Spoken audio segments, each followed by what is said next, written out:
할렐루야. 지난 한 주간 잘 지내셨습니까? 지난 금요일부터 교회에 대한 정부의 방역 정책이 강화가 되어지면서 여러 가지 어려움들을 겪고 있습니다. 그렇지만은 우리가 많이 불편하더라도 우리 이웃들을 더 안전하게 지키고 보호하기 위해서 내려진 정부의 정책에 잘 협조하여서 우리가 이 어려운 시기를 다 같이 잘 이겨나가야 되겠습니다. 옆에 있는 분들과 함께 한번 인사하십시다. 사랑하고 축복합니다. 잘 오셨습니다 하고 서로 인사하시고, 이 시간 우리 다 같이 일어나셔서 묵도하심으로 주일 예배를 하나님 앞에 올려드리겠습니다.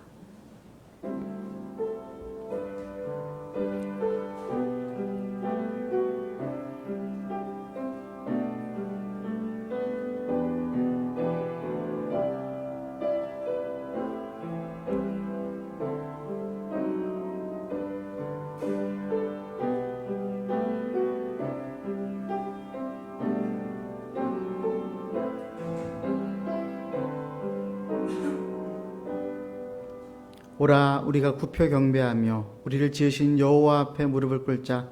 대저전은 우리 하나님이시여, 우리는 그의 기르시는 백성이며 그의 손의 양이라. 너희가 오늘날 그 음성 듣기를 원하노라. 하나님 아버지, 코로나로 인하여서 많은 사람들이 고통을 받고 있는 중에 또 정부의 방역 정책이 다시 강화되어지면서 하나님 앞에 예배하는 당신의 백성들 마음이 참 많이 무겁습니다. 교회가 감염원이 많이 되어져서 많은 사람들을 어렵게 했던 것도 사실이니 우리가 그 정부의 정책 앞에서 크게 할 말은 없지만은, 그러나 그럼에도 불구하고 하나님 앞에 우리가 예배하러 나아가는 이만큼은 우리가 포기할 수 없기에 이 시간 주님 앞에 나와 하나님 앞에 예배드립니다. 하나님, 예배를 받으시고 영광을 받아 주시옵소서. 오늘 예배를 통하여서 우리의 상한 마음을 위로하여 주시고 우리가 기쁨으로 회복되게 하여 주시옵소서. 예수님의 이름으로 기도드리옵나이다. 아멘. 우리 찬송가 19장 1절과 3절 말씀, 3절 함께 찬송하겠습니다.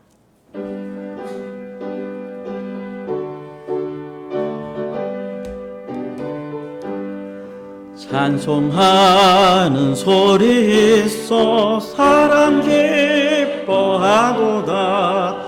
하늘 아버지의 이름 거룩거룩하도다. 세상 사람 찬양하자.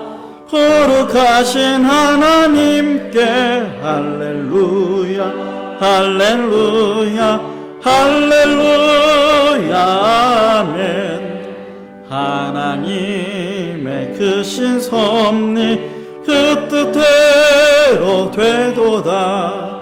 우리 아버지의 뜻은 거룩거룩하도다. 주여 속히 임하셔서 기쁜 날을 주옵소서.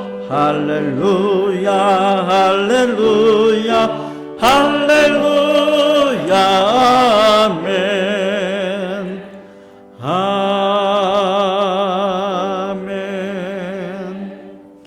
교독문 27번으로 성시 교독하시겠습니다. 하나님이여, 주의 인자를 따라 내게 은혜를 베푸시며 나의 죄악을 맑게 씻으시며 나의 죄를 깨끗이 제하소서.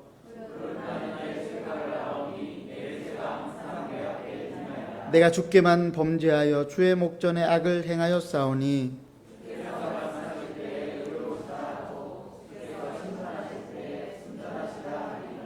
내가 죄악 중에서 출생하였으며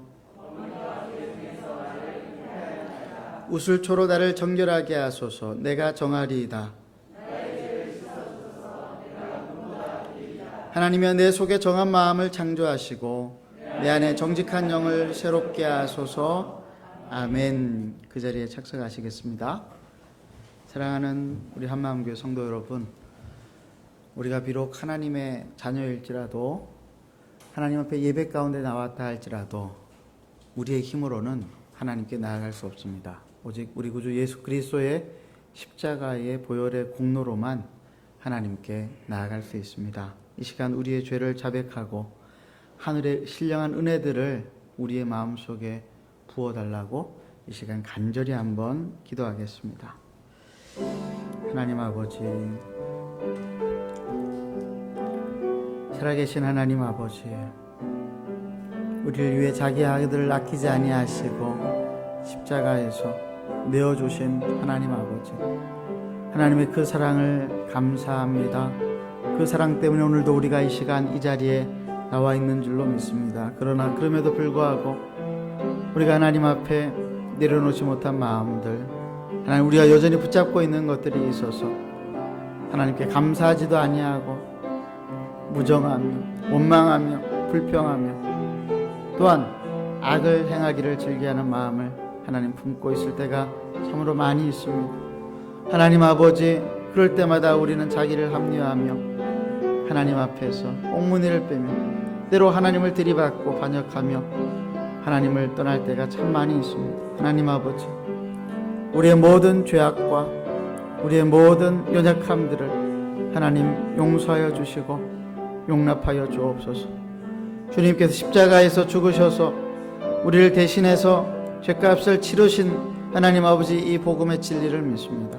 이 복음의 진리로 인하여서 우리가 오늘도 하나님 앞에 담대히 서 있사오니 우리 사랑하는 형제자매들이 이 믿음으로 하나님 앞에 설 때 하나님 이 시간이 하나님께 복을 받는 시간이 되게 하시고 하나님의 자비와 긍휼을 받아 누리는 시간이 되게 하시고 한량없는 은혜로 말미암아 우리 심령이 새로워지는 시간이 되게 하여 주시옵소서. 살아계신 하나님 아버지, 이 시간 하나님 아버지 우리 힘으로가 아니라 오직 성령의 능력으로 말미암아 하나님 앞에 영광을 돌리며 예배하는 시간이 되게 하여 주시옵소서.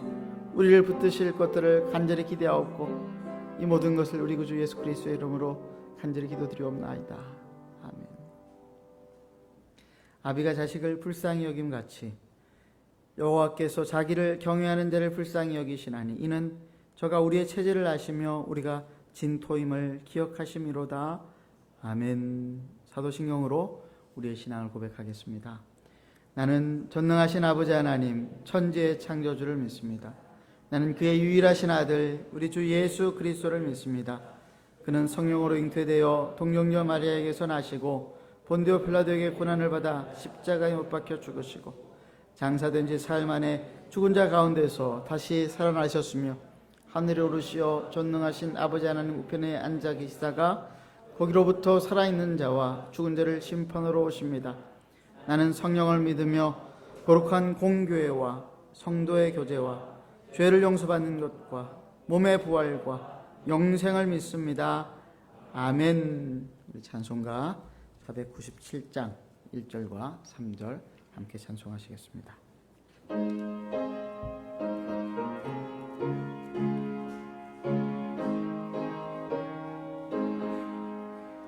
주 예수 넓은 사랑 그 크신 은혜를 나 힘써 전파함은 참 기쁜 일일세.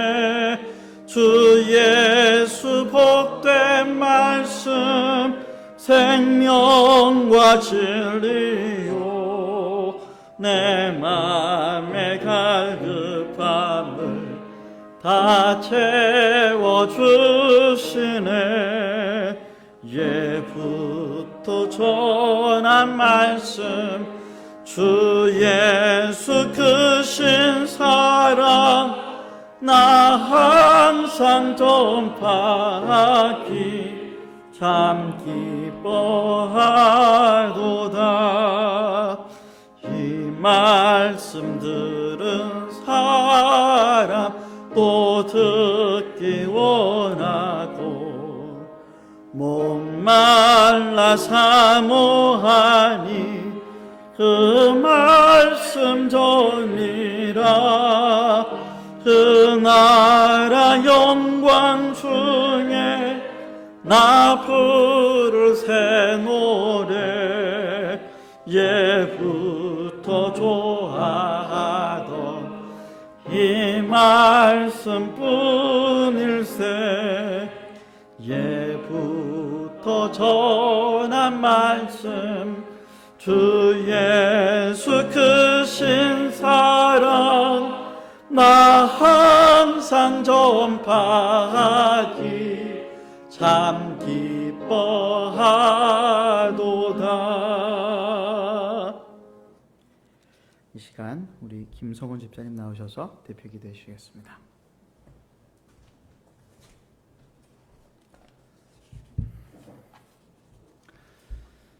하나님 아버지 감사합니다.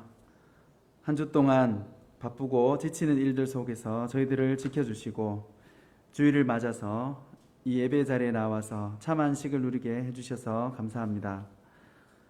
코로나 바이러스의 어려움 속에서 저희 어르신들과 어린이들을 지켜주셔서 감사합니다. 어릴 때부터 함께 하시는 하나님께서 노인이 되어서도 쇠약해질 때까지 동일하게 저희의 인생을 책임져 주심을 믿고 감사드립니다. 무엇보다 매주마다 생명의 말씀을 저희에게 주셔서 저희 영혼이 소생되게 해주셔서 감사합니다.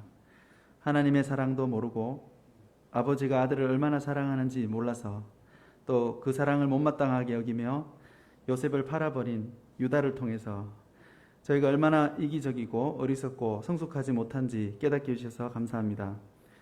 유다에게 두 아들을 잃는 아픔을 허락하시고 그보다 더 큰 인생의 어려운 문제들을 허락하셔서 결국에는 하나님께 회개하고 하나님 아버지의 그 크신 사랑이 얼마나 큰지 그 은혜가 얼마나 큰지 배우고 회개하게 해주신 모습을 보면서 저희 인생들에게도 크고 작은 고난을 통해 하나님의 성품으로 빚어져가는 훈련을 주심을 믿고 감사합니다.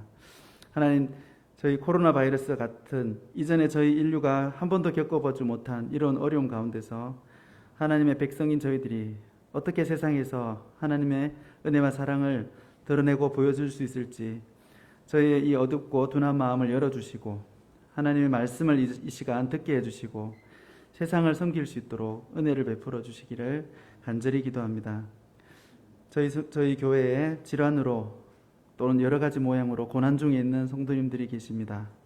또 세계 각지에서 힘들고 어려운 상황 가운데서도 말씀을 들고 캠퍼스와 선교지에서 복음을 전하시는 선교사님들도 계십니다. 주님께서 이 땅과 선교지에서 맡겨주신 일들을 충성되게 모두 감당할 수 있을 때까지 저희 성도님들과 선교사님들의 육신의 강건함을 허락하여 주시기를 간절히 기도합니다. 어린 학생들부터 어르신들까지 현재 자유롭게 교제하지 못하고 서로 사귀지 못하는 상황 가운데서 너무나 답답해하고 소통이 안 되는 상황이 반복되고 있습니다. 비록 저희가 몸은 떨어져 있으나 어떻게 하든지 서로 변함없이 서로 돌아보고 격려할 수 있도록 저희에게 지혜를 주시고 저희에게 은혜를 베풀어 주시기를 간절히 기도합니다. 하나님 말씀을 오늘 듣고자 합니다. 저희에게 주시는 하나님 아버지의 말씀을 듣고 이 한 주간도 생명력이 넘치는 한 주가 되도록 도와주시기를 기도합니다. 오늘 예배 시간을 통해 주님께서 홀로 영광을 받아주시옵소서. 이 모든 말씀을 살아계신 하나님의 아들 우리 주 예수 그리스도의 이름으로 기도드립니다. 아멘.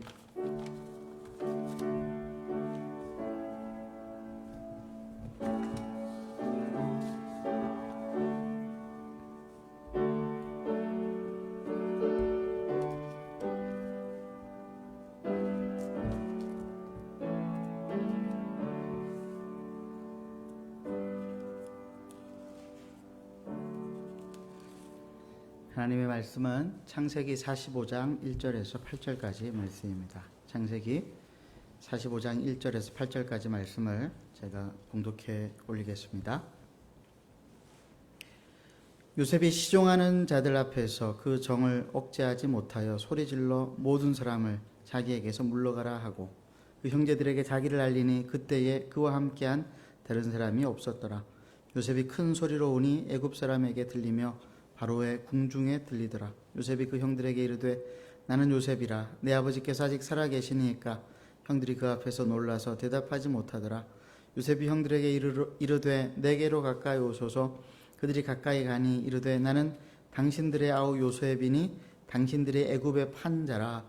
당신들이 나를 이곳에 팔았다고 해서 근심하지 마소서. 한탄하지 마소서.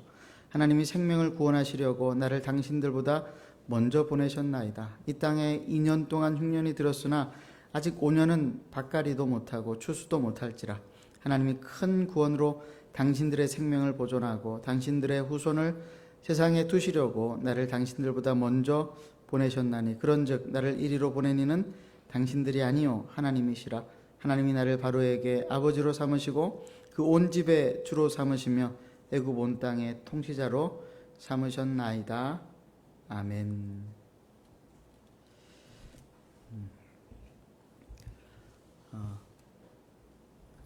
설교 전에 우리 성가대 찬양이 없은 지가 벌써 이제 6개월 다 되어 갑니다.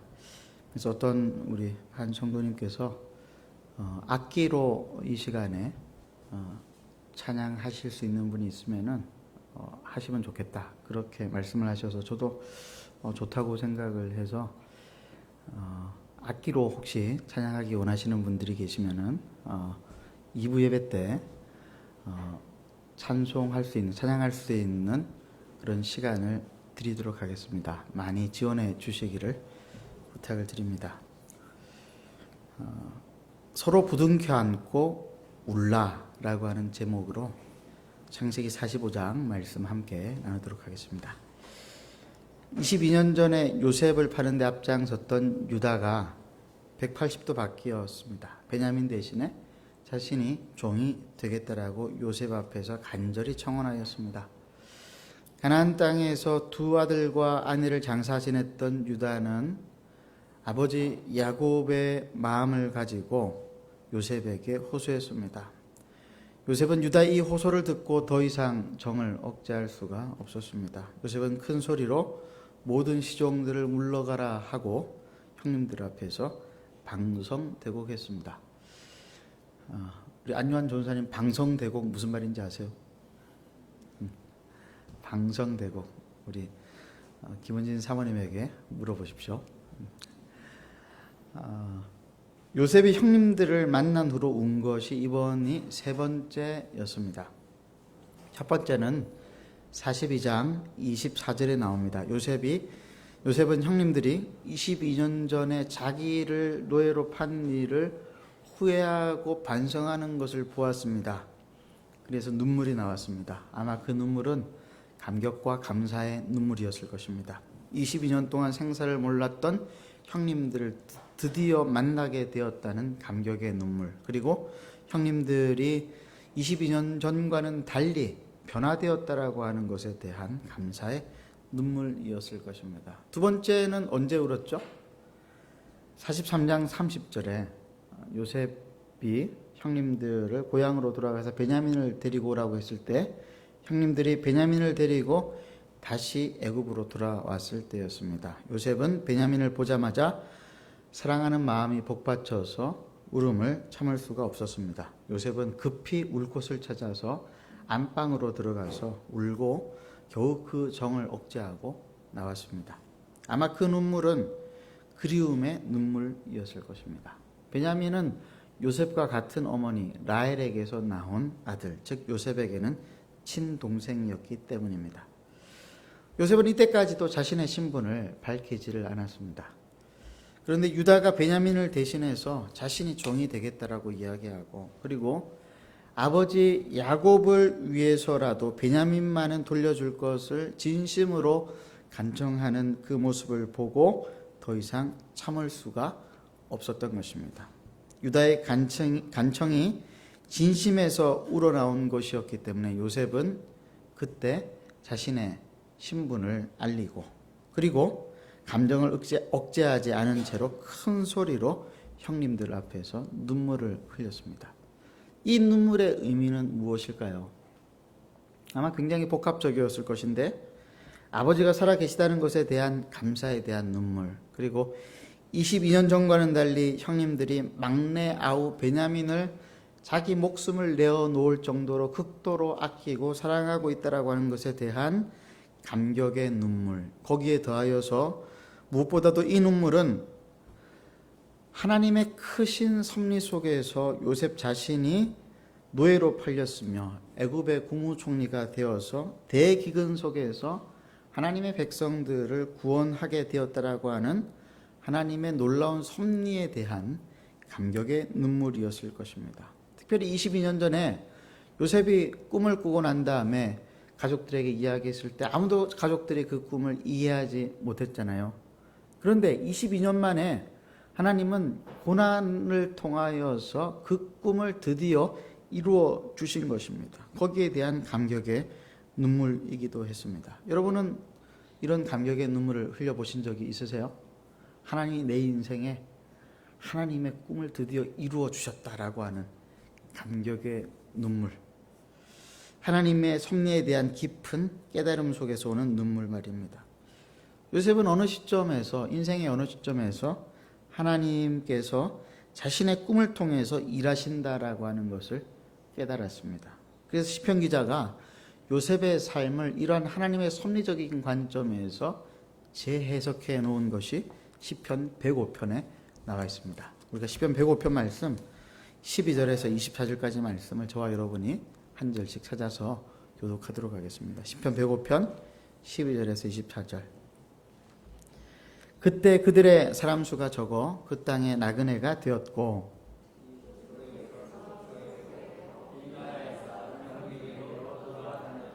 그러나 그는 사람이 그들을 억압하는 것을 용납하지 아니하시고 그들로 말미암아 왕들을 꾸짖어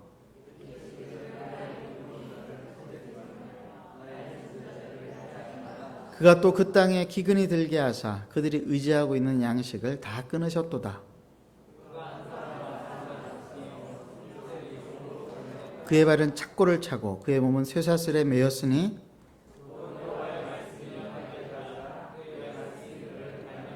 왕이 사람을 보내어 그를 석방하며 뭇 백성의 통치자가 그를 자유롭게 하였도다. 그의 뜻대로 모든 신하를 다스리며 그의 지혜로 장로들을 교훈하게 하였도다.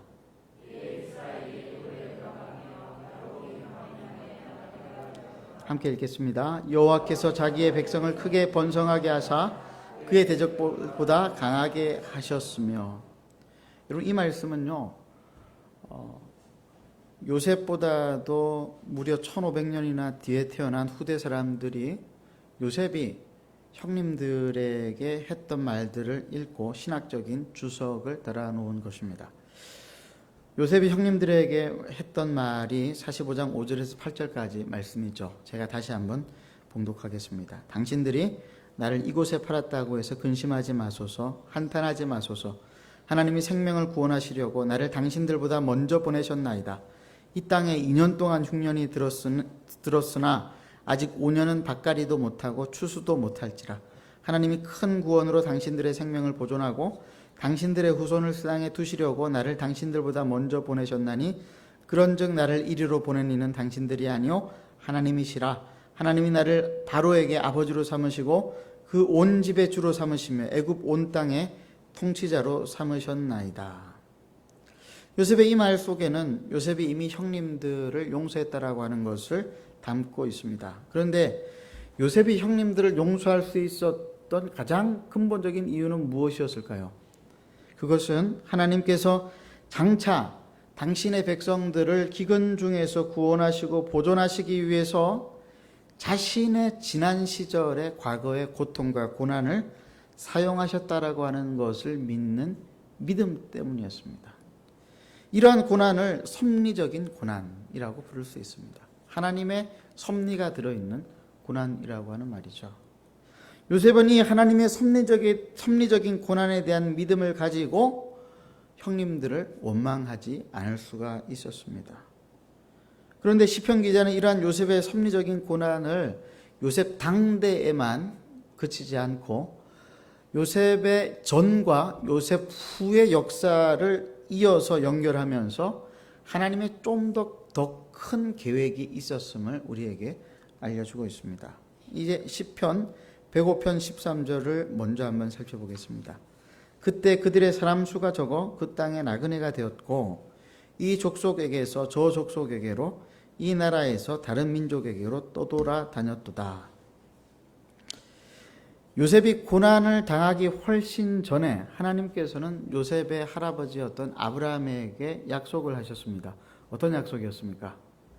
내가 너로 큰 민족을 이루게 하겠다. 하늘의 별과 같이 땅의 바다의 모래와 같이 큰 민족을 이루게 하시겠다라고 하신 약속이었습니다.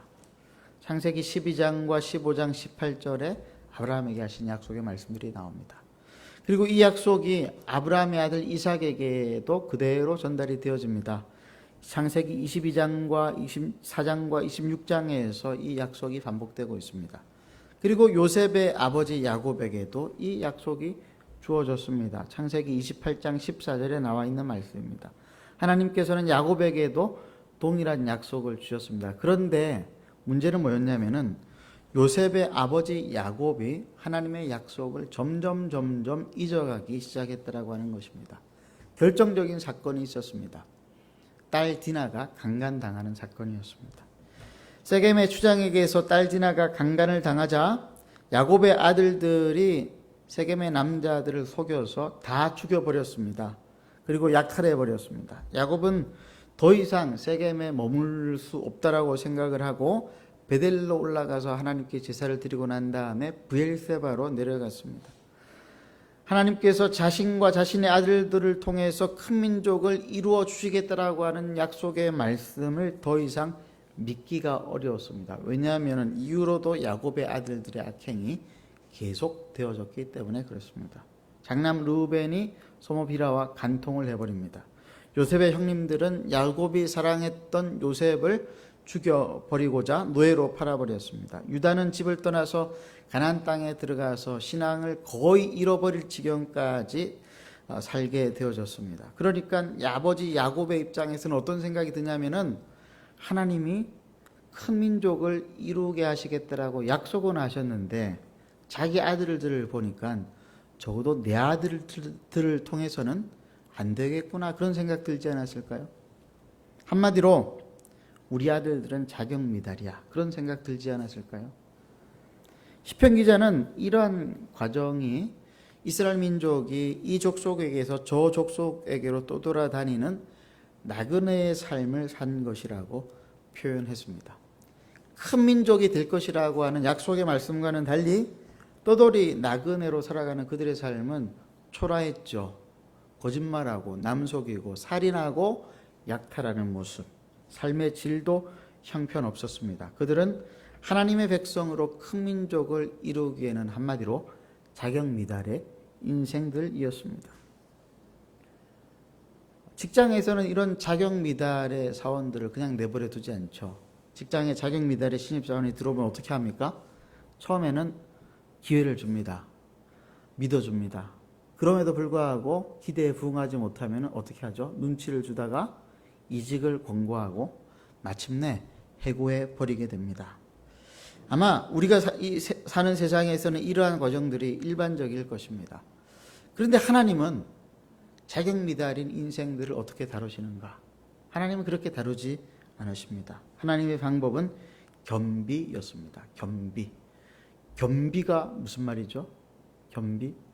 겸비라고 하는 말은 모든 것을 자격을 두루 갖추게 한다. 그런 말입니다. 모든 자격을 두루 갖추게 한다. 토마스 왓슨이 쓴 소요리 문답 해설서에 보면은 최고의 겸비는 하나님께서 예수 그리스도 자기의 아들을 인간의 모습으로 겸비시키신 것이었다. 이렇게 말을 했습니다. 이게 무슨 말이냐면은 하나님께서 우리 죄인들을 구원하시기 위해서 죄 없으신 당신의 아들 예수님을 죄 있는 사람의 모양으로 겸비시켰다라고 하는 말입니다. 그렇게 해서 하나님은 예수님을 범죄자 중에 하나로 헤아림을 입게 하셨고 이사야 53장 12절 말씀 바로 그 방법으로 죄인인 우리를 구원해 내셨다라고 하는 그런 말입니다. 토마스 왓슨은 이 예수님의 겸비를 지상 최고의 겸비라고 불렀습니다. 근데 하나님이 이와 같은 방식으로 요셉을 겸비시키신 거예요. 요셉이 사실 죄가 없잖아요. 큰 잘못이 없잖아요. 그런데 하나님은 먼저 요셉에게 꿈을 주셨는데 그 꿈이 뭐였습니까? 야곱의 형제들과 부모와 이상의 모든 사람들이 자기에게 절하는 그런 꿈이었습니다. 시편 기자는 그것이 하나님의 말씀이라고 해석을 했습니다. 시편 105편 19절에 여호와의 말씀이 응할 때까지라 그의 말씀이 그를 단련하였도다 이렇게 말을 했습니다. 하나님은 요셉의 삶에 이 말씀, 이 꿈이 이루어질 때까지 요셉이 형들에게 팔려서 노예로 가는 것들을 노예의 삶을 사는 것들을 그냥 그대로 내버려 두셨어요. 감옥에 갇히는 것도 내버려 두셨습니다. 그리고 마침내 감옥에서 풀려나와서 애굽의 국무총리가 되게 하시고 그렇게 함으로 이 요셉을 통해서 형님들의 생명을 보존하게 만들어 놓으셨습니다. 한마디로 하나님은 요셉을 애매한 고난, 이유 없는 고난으로 겸비케 하신 것입니다.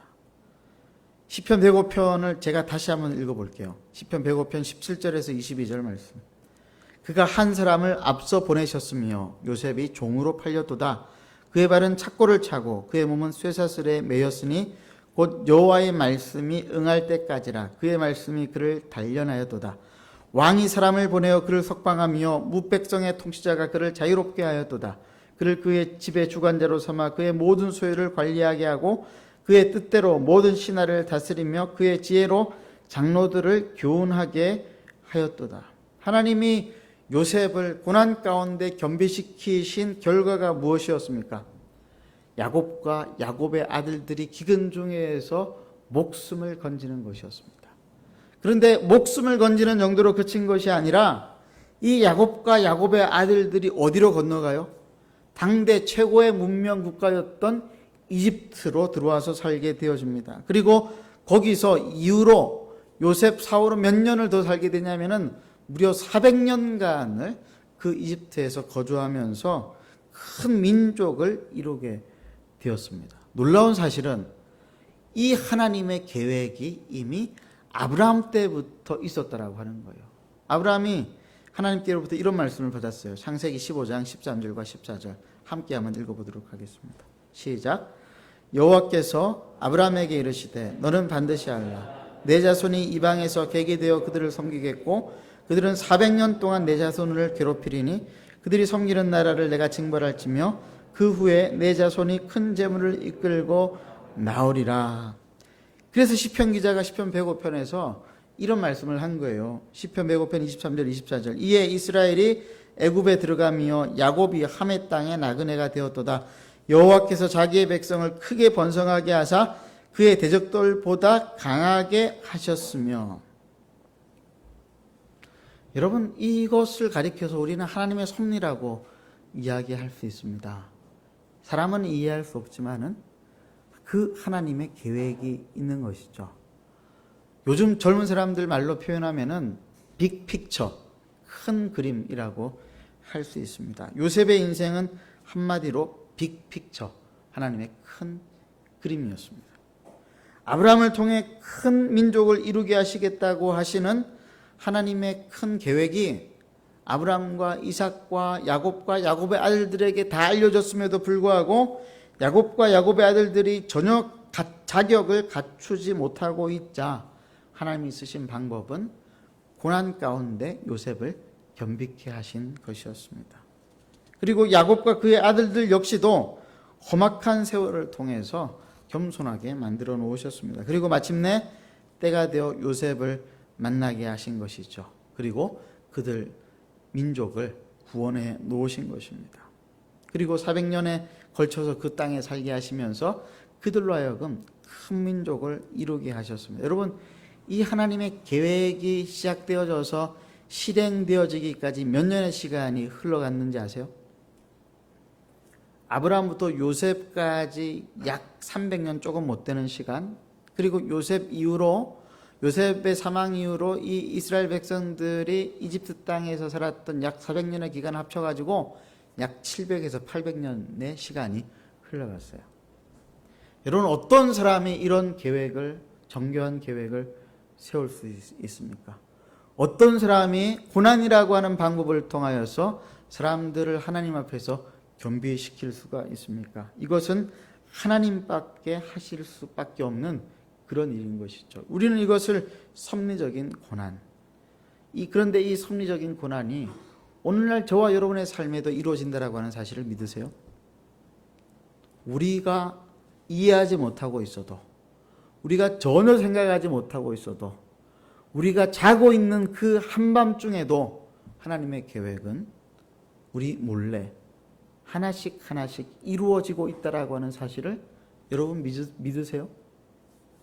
우리의 인생의 캄캄한 터널과 같은 그런 시간을 통과하고 있는 그런 때에도 하나님은 일하시고 하나님은 우리를 위해서 멈추지 않으신다라고 하는 사실을 여러분 믿으십니까? 여러분, 우리가 이 섭리적인 고난을 믿어야 합니다. 만약 우리가 이 땅에서 계속해서 고난을 받고 있다면 우리의 고난은 섭리적인 고난일 수 있습니다. 어쩌면 우리가 야곱의 아들들처럼, 야곱처럼 하나님의 약속을 잊어버리고 있기 때문에 우리의 인생에서 이 고난이 떠나지 않고 있는 것일지도 모릅니다. 어쩌면 우리가 하나님의 백성답게 살지를 못하기 때문에 하나님은 우리를 여전히 고난 속에 두고 계시는지도 모르겠습니다. 그런데 만약에 우리가 이 고난 속에서라도 하나님을 찾고 그리고 하나님 앞에서 요셉과 같은 믿음을 가지고 인생을 살아가고자 한다면은 하나님은 반드시 우리의 고난을 통해서 당신의 위대한 일들을 이루어 주시고야 말 것입니다. 이게 하나님의 열심이에요. 하나님의 열심. 남포교회 박영선 목사님은 아주 오래전에 이러한 내용을 가지고 하나님의 열심이라고 하는 책을 썼습니다. 아직까지 읽어보시지 못하신 분들은 꼭 사서 읽어보시기를 바랍니다. 하나님의 열심이 있어요. 우리 한 사람 한 사람을 향한 하나님의 열심. 나도 내 인생을 포기하지만은 절대로 포기하지 아니하시는 하나님의 열심이 우리를 붙잡고 있다라고 하는 사실을 믿으면은 우리 인생은 희망이 있는 것이죠. 그렇지 않습니까? 하나님이 나를 포기하지 않으시는데 왜 내가 나를 포기해요?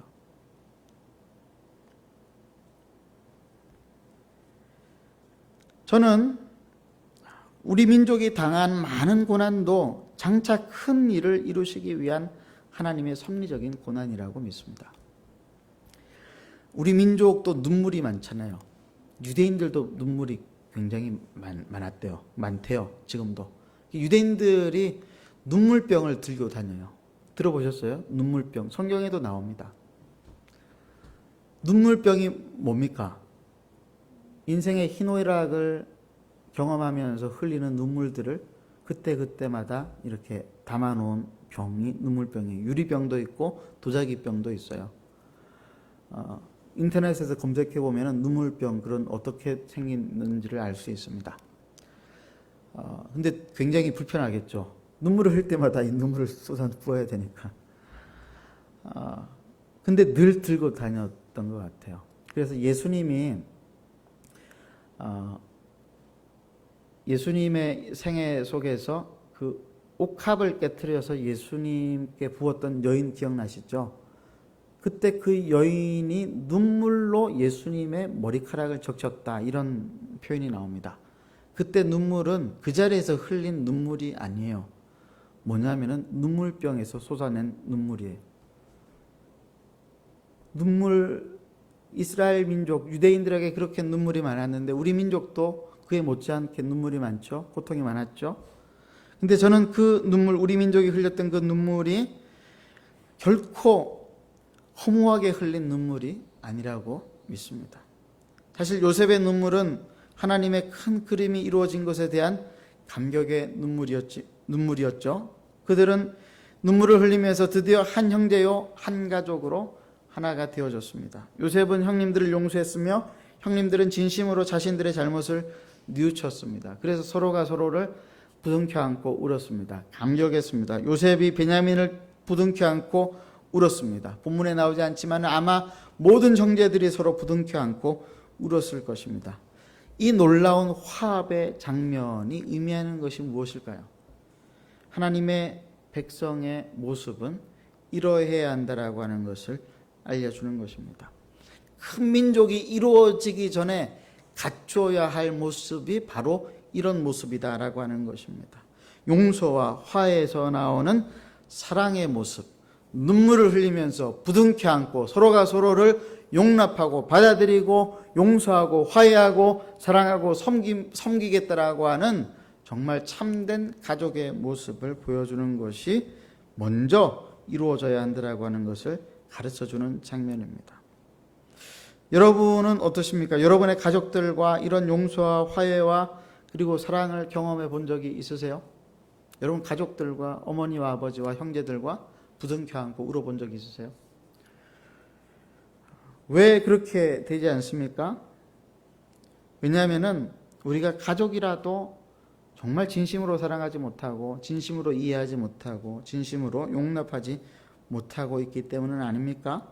그런데 만약에 우리 가정에서 이런 눈물의 역사가 나타난다면 어떤 일들이 이루어질까요?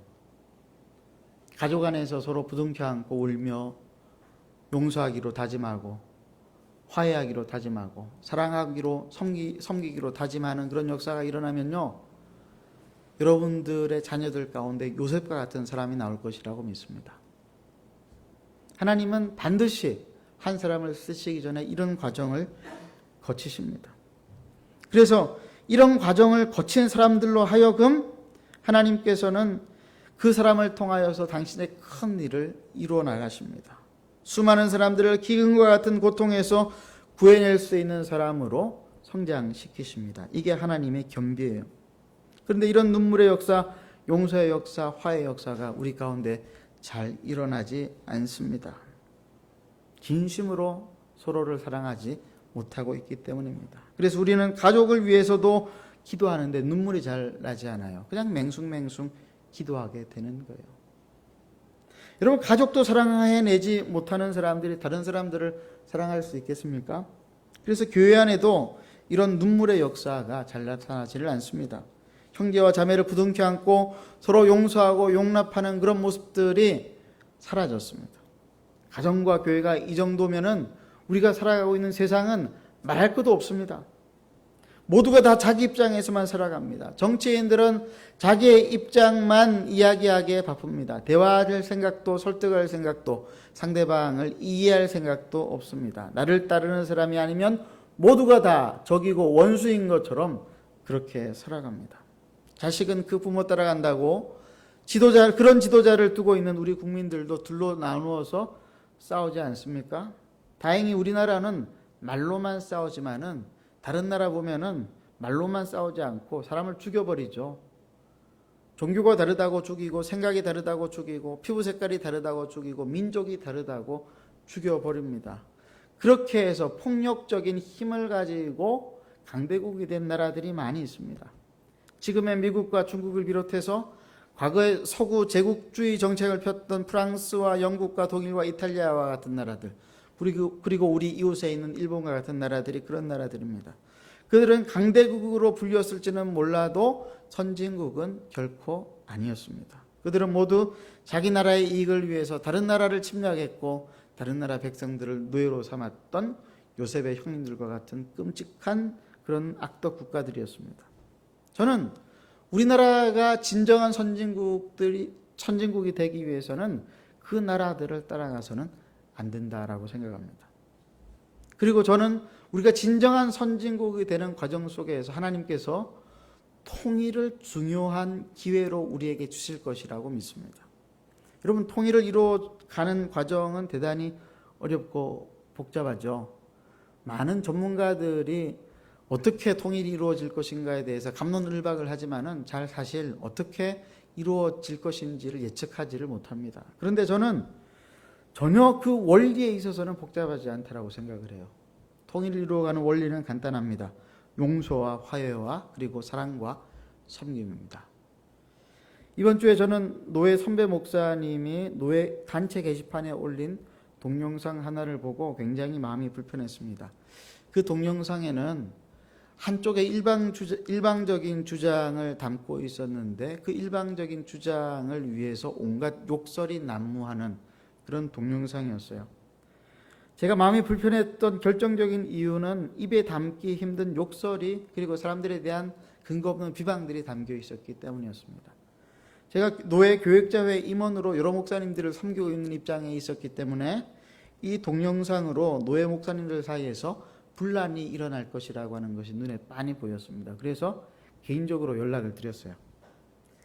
목사님께서 이런 동영상을 올린 의도는 충분히 이해가 되지만은 그런데 그 목적을 위해서 이렇게 수준 낮게 욕설을 하고 상대방을 비방하는 방식의 동영상은 노회 게시판에 적절하지 않은 것 같다라고 하는 제 사견을 말씀을 드렸습니다. 그러자 목사님이 깜짝 놀라면서 욕설이 그렇게 많은 줄을 몰랐다라고 이야기하시면서 저에게 정중하게 사과하셨어요.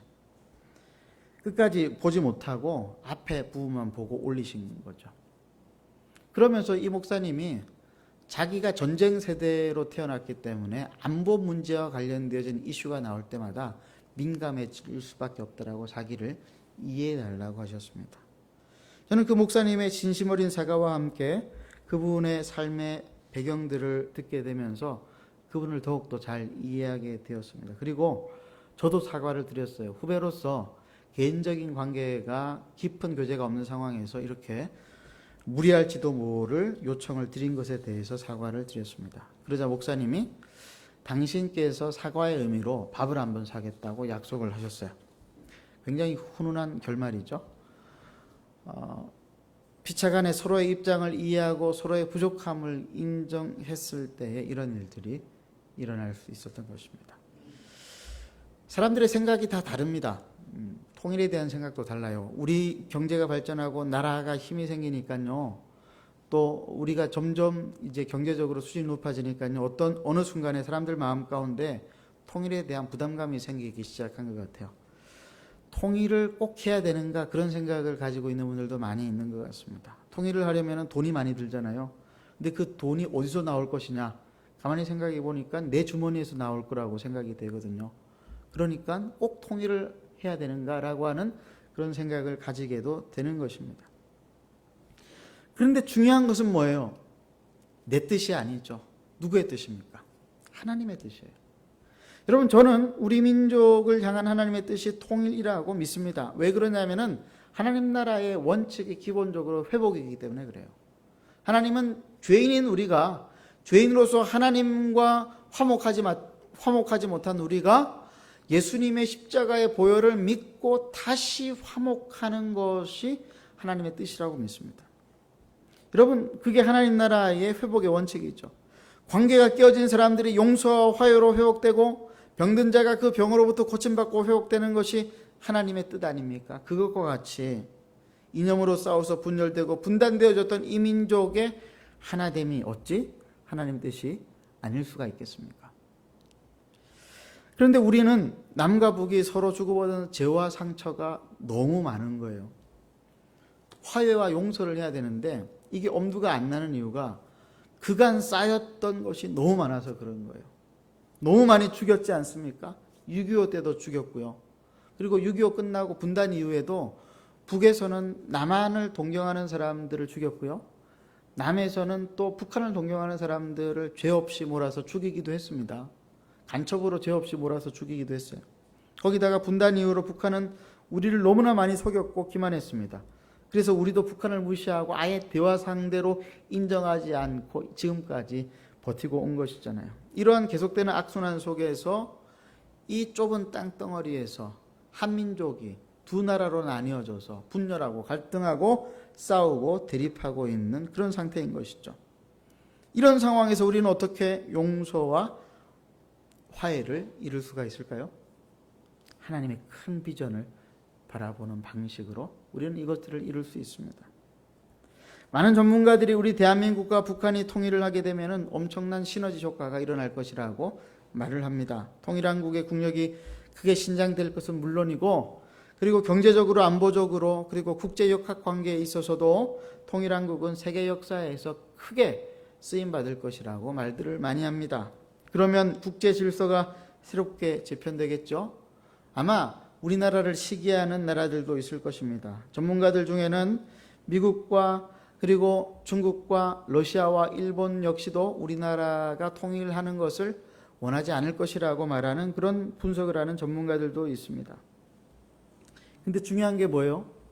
강대국들의 뜻이 아니에요. 중요한 것은 내 뜻도 아니고 내가 원하는 대로도 아니고 강대국들의 힘의 논리 속에서 그들이 추구하는 뜻도 아니고 오직 하나님의 뜻만이 중요한 것이죠. 하나님의 뜻이 무엇입니까? 우리가 회복되는 것입니다. 무엇으로 회복되는 것입니까? 용서와 화해와 사랑과 섬김으로 서로 부둥켜 안음으로 우리의 모든 감정들을 하나님 안에서 다 승화시키면서 서로가 서로를 용납하고 받아주는 가운데에서 회복되어지는 것입니다. 요셉의 역사인식이 그래서 중요한 거예요. 그는 자기의 과거의 고통스러운 시간들이 하나님의 섭리 가운데 있었다라고 하는 것을 믿었습니다. 요셉은 그래서 그 역사인식을 가지고 형님들을 받아주었던 거예요. 여러분, 사실 우리의 고통과 아픔이 하나님의 섭리 가운데 이루어졌다라고 믿는 것이 참 믿기가 어려운 것이에요. 그렇지 않습니까? 내 고통과 내 지난 과거의 시간들이 다 하나님의 뜻 가운데 있었단 말이야. 그렇게 생각하면은 하나님이 그러면 나 고통당할 때 가만히 내버려 두셨단 말이야? 이런 원망이 들 수 있는 거잖아요. 하나님이 편한 마음으로 내버려 두셨을까요? 아니요. 하나님도 고통 중에서 고난당하는 우리를 바라보신 것입니다. 그런데 왜 그렇게 하셨습니까? 우리 모두가 다 자기 중심적이어서, 우리는 다 이기적이어서, 우리는 눈과 귀가 막혀서 하나님의 음성을 듣지 못하고 있었기 때문에 하나님께서는 고난과 고통을 통해서라도 우리를 겸비케 하셨으며, 그렇게 겸비케 한 우리를 통해서 하나님의 역사를 이루어가고 싶으셔서 우리를 고난과 고통 속에서 내버려 두셨던 것입니다. 여러분, 이것을 믿음으로 고백하고 받아들이는 사람은요, 고통스러운 과거로부터 벗어날 수 있어요. 진정 자유하는 인생을 살아갈 수가 있습니다. 얼마나 많은 사람들이 자신의 과거에 매여 살아갑니까? 얼마나 많은 국가와 민족이 과거의 고통 때문에 헤어나오지 못하고 있습니까? 그런데 이 고통의 시간을 하나님의 섭리적인 고난으로 이해하고 믿고 그러면은 우리의 인생에 하나님의 영광을 볼 날이 속히 오게 될 것이라고 하는 것이죠. 남과 북이 지난 70년간의 고통스러웠던 과거를 하나님의 섭리적인 관점에서 믿고 받아들일 때에 우리는 서로 부둥켜 안고 울면서 진정한 한 민족이 되어질 수 있을 것입니다. 남과 북만이 아니라 이웃나라 일본과 중국과도 마찬가지의 화해와 용서의 역사가 일어날 것입니다. 그리고 우리가 돌아보아야 할 우리 가정과 우리 교회는 어떤가요? 우리 가정과 교회는 이런 역사가 일어나지 말아야 할까요? 서로가 서로를 진심으로 사랑하고 용납하고 그래서 받아들이기로 결심하는, 그래서 부둥켜 안고 서로 울면서 우리가 한 가족이라고 하는 것을 고백하는 이러한 하나님의 성령의 역사가 우리 가정과 교회에서는 왜 계속해서 지체되고 있는 것일까요? 왜 우리 교회의 모체가 되는 CMI와 UBF는 아직까지도 서로 그 원한을 풀지 못하고 그렇게 대립하면서 살아가고 있는 것일까요? 우리는 겸비되어야 합니다. 우리의 고난을 통하여서 우리를 겸비시키는 하나님의 섭리를 믿고 인정해야 합니다. 그리고 용서와 화해와 사랑과 섬김으로 하나됨을 이루어가야 할 것입니다. 사랑하는 한마음교회 형제자매 여러분, 여러분의 가정에서, 여러분의 직장 속에서, 여러분들 바로 옆에 있는 이웃과 형제자매들과 관계 속에서, 그리고 우리가 살아가고 있는 이 세상과 또 이 민족 가운데에서 이 역사가 여러분들을 통하여 일어나는 놀라운 축복이 있기를 우리 주님의 이름으로 축원합니다. 기도하시겠습니다. 기도하실 때 이렇게 기도하십시다. 하나님, 요셉처럼 하나님의 섭리적 고난을 믿음으로 형님들을 용서했던 것처럼, 과거를 다 잊었던 것처럼, 하나님, 내가 하나님을 믿는 믿음을 가지고 내 옆에 있는 원수와 같은 이들을 용납하고 받아들이고 내 가족을 진심으로 사랑하고 받아들여 하나님의 나라에 크게 쓰임받는 요셉과 같은 인물 되게 하여 주시기를 간절히 원하오니 하나님, 우리를 긍휼히 여겨 주시옵소서. 함께 기도하시겠습니다.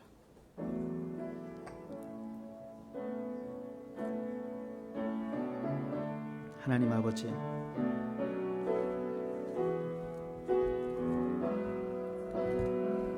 하나님 아버지, 이 시간 우리 하나님께서 우리에게 주신 말씀,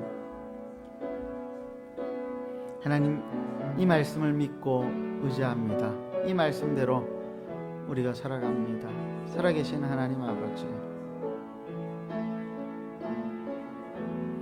우리가 용기가 나지 않아서 부둥켜 안지 못하고 끌어안지 못하고 울지 못하고 눈물을 참으며 끝까지 마음의 원한을 품고 살아갈 때가 얼마나 많습니까? 하나님 아버지, 그러나 오늘 우리 하나님께서 우리에게 주신 이 말씀 앞에 다시 한번 우리 마음이 녹아내려오니 우리를 위해서 십자가에서 죽으신 예수 그리스도의 사랑을 기억하고 우리 옆에 있는 가족들을, 우리 자녀들을, 우리 부모를, 그리고 우리 형제와 자매들을, 우리 교우들을, 우리와 척지고 있는 우리의 이웃들을 품고 그들과 함께 서로 부둥켜 안고 울면서 하나님의 이름을 높여 찬양할 수 있게 도와주시옵소서.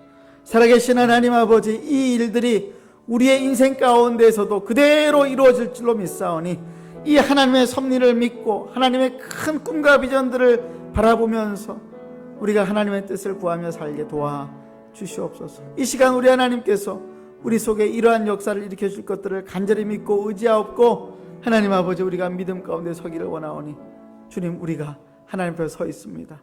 우리를 인도하여 주시옵소서. 하나님 아버지, 예수님의 십자가 사랑, 2000년 전에 우리를 위해서 흘리신 그 보혈의 피를 우리가 보면서도 그 사랑대로 살지 못하고 끊임없이 원망하고 비난하고 원수로 여기면서 살아가는 사람들이 우리 가족 안에도 교회 안에도 또 이민족 안에도 있습니다. 하나님 아버지, 요셉과 같은 믿음을 우리가 가질 수 있기를 하나님 허락하여 주시옵소서. 하나님 은혜를 베풀어 주시옵소서.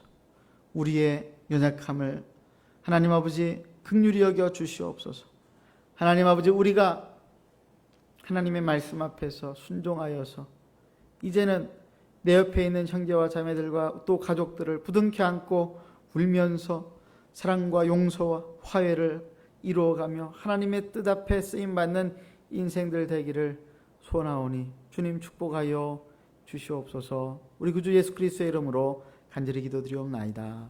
아멘. 우리 찬송가 210장 1절과 3절 함께 찬송하시면서 준비하신 헌금 하나님 앞에 올려드리겠습니다.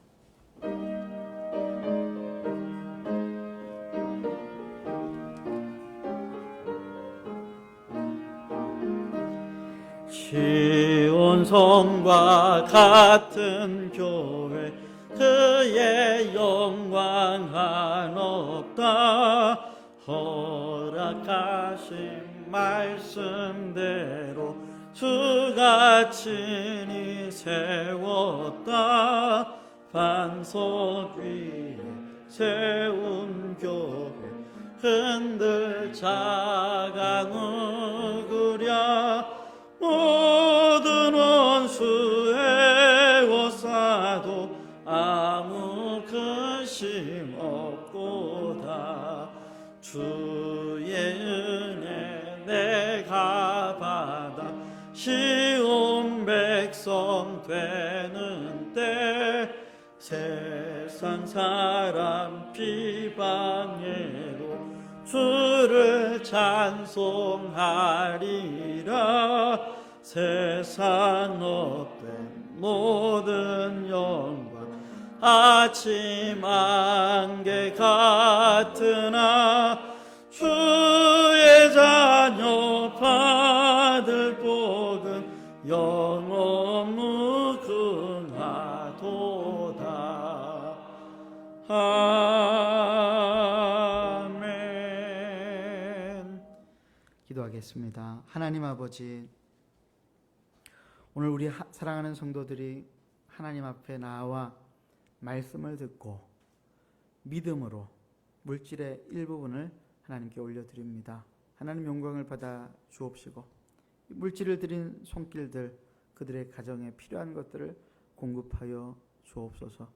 하나님 또한 우리가 이 땅을 살아가는 동안에 우리가 고아처럼 살지 아니하고 우리를 늘 돌보시되 눈동자를 돌보시는 것과 같은 하나님의 그 은혜가 우리에게 끊임없이 이어지고 있다라고 하는 사실을 믿음으로 오늘도 하나님 앞에 원망하지 아니하고 이웃들을 원망하지 아니하고 말씀에 순종하며 살게 하여 주시옵소서. 우리 구주 예수 그리스도의 이름으로 간절히 기도드리옵나이다. 아멘. 교회 소식 몇 가지 알려드리겠습니다. 이번 주 성경 읽기는 누가복음과 사도행전입니다. 계속해서 성경 읽기 잘 따라와 주시기를 부탁을 드리고요.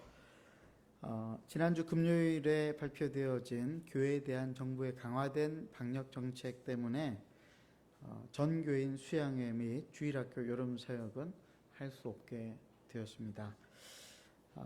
많이 아쉽고 어렵지만은 우리 당회가 더 지혜롭게 또 다른 결정들을 잘 할 수 있도록 위해 기도해 주시고, 우리 성도님들께서는 마음이 많이 불편하시더라도 이웃을 더욱더 섬기고 사랑하겠다라고 하는 마음을 가지고 정부의 방역 정책을 선제적으로 잘 따라 주시기를 부탁을 드립니다. 그리고 주보에는 나와 있지 않지만은 7월 26일 주일에는 우리 상반기에 못한 성찬 예식을 하도록 하겠습니다. 우리 주님께서 직접적으로 명령하신 성찬 예식은 주님의 살과 핀 떡과 포도주를 나누면서 주님이 우리에게 어떤 사랑을 베풀어 주셨는가, 그리고 우리가 어떤 사랑으로 살아가야 하는가를 깨닫게 하는 중요한 그런 기념식입니다. 우리 성도님들께서 기도로 미리 잘 준비해 주시기를 부탁을 드리고, 코로나로 인해서 예전과 같은 방식으로 우리가 성찬식을 하지는 못하고 방역 정책을 따라서 위생 장갑을 사용하고 또 그리고 개별적인 떡과 포도주를 준비해서 함께 우리가 성찬을 떡과 포도주를 기념하도록 하겠습니다. 위해서 기도해 주시기를 부탁을 드립니다. 아마 예배 끝나고 여러분들에게 떡이 전달되어질 것인데, 우리 나신영 우리 자매, 우리 나영호 장로님, 그리고 손옥희 집사님 따님 나신영 자매님이 파티마 병원에 근무하게 되어서 감사함으로 떡을 준비했다고 합니다. 잘 드시고 또 우리 신영 자매를 위해서 계속해서 기도해 주시기를 부탁을 드립니다. 그 외의 광고는 주보를 살펴보시고 어려운 시기 계속되고 있지만은 서로가 서로를 격려하고 이럴 때일수록 우리가 가정에서 하나님 앞에 가정 예배로 더 나아갈 수 있기를 바랍니다. 옆에 있는 우리 성도들 다시 한번 살펴보십시다. 하나님이 우리와 함께 하십니다. 서로 이렇게 위로하시고 격려하심으로 서로 인사하십시다. 예. 이제 다 같이 일어나셔서 우리 좋으신 하나님 찬양하시고 축도 받음으로 예배를 마치겠습니다.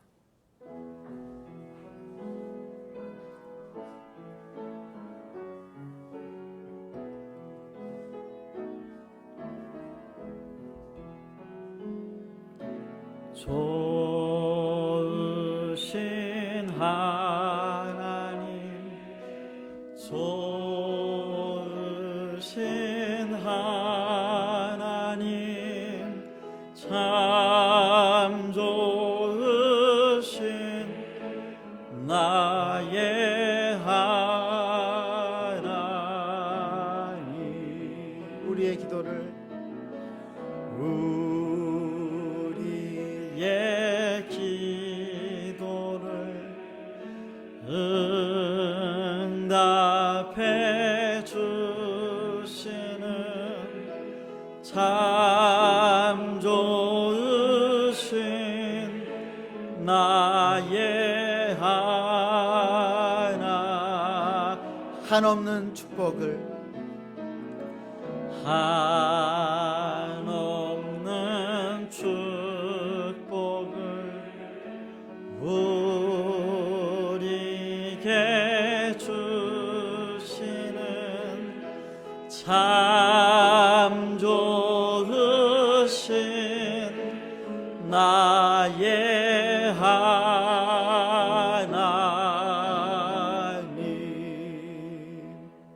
지금은 우리를 사랑하시는 무한하신 우리 구주 예수 그리스도의 사랑하심과 아버지 하나님의 고난을 통하여서 우리를 겸비케 하시는, 크게 우리를 섭리하시는 그 은혜와 오늘 이 자리를 떠나가면서 우리 모두에게 진리의 말씀을 깨닫게 하시는 성령의 깨닫게 하시는 역사하심이 우리 사랑하는 한마음교회 성도들 머리 위에 그들의 가정과 자녀와 직장 가운데 지금부터 영원까지 함께 하시기를 간절히 축원하옵나이다. 아멘.